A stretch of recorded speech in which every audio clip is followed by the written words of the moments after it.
There's no feeling more intense than starting over. If you deleted your homework the day before it was due, as I have, or if you left your wallet at home and you have to go back after spending an hour in the commute. If you won some money at the casino and then put all your winnings on red but it came up black. If you got your best shirt dry cleaned before a wedding and then immediately dropped food on it. If you won an argument with a friend and then later discovered that they just returned to their original view.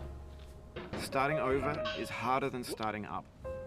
If you're not ready for that, like if you've already had a bad day, then what you're about to go through might be too much. Feel free to go away and come back. I'll be here. Alright, thanks for coming with me on this trip.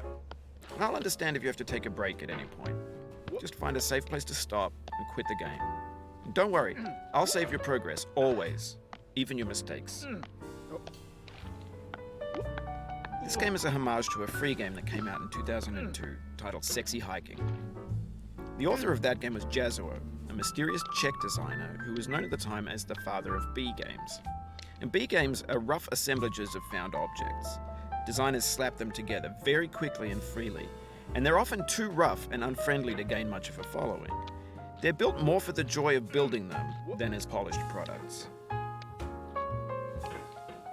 In a certain way, Sexy Hiking is the perfect embodiment of a B game.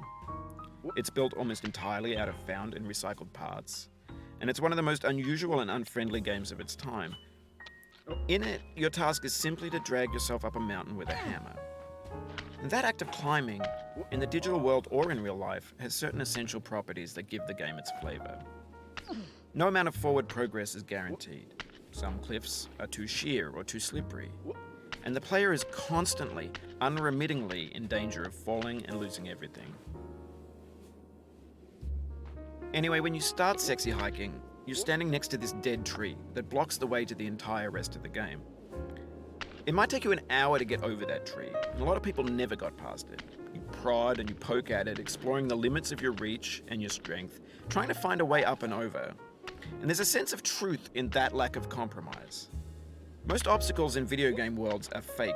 You can be completely confident in your ability to get through them once you have the correct method or the correct equipment or just by spending enough time.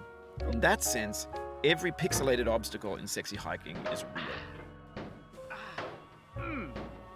The obstacles in Sexy Hiking are unyielding, and that makes the game uniquely frustrating.